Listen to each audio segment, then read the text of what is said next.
Hi, it's Steve. Today we'd like to show you how to change the cutlery basket on your dishwasher. It's a really easy job. Let me show you how we do it. Now to do this repair, we simply need to open the dishwasher up, pull the lower rack out and remove the existing cutlery basket.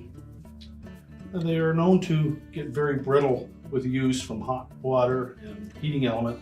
Tends to make the bottom of it very brittle and they can often break.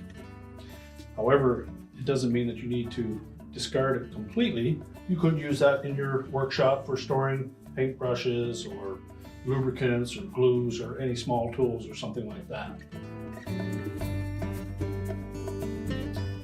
To install our new one, we simply slide it onto the side of the rack, make sure that the hooks on the edge grasp the hot wire on the rack.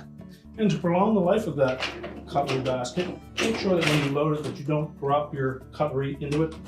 Place it in gently and it will last much longer. And your repair is complete.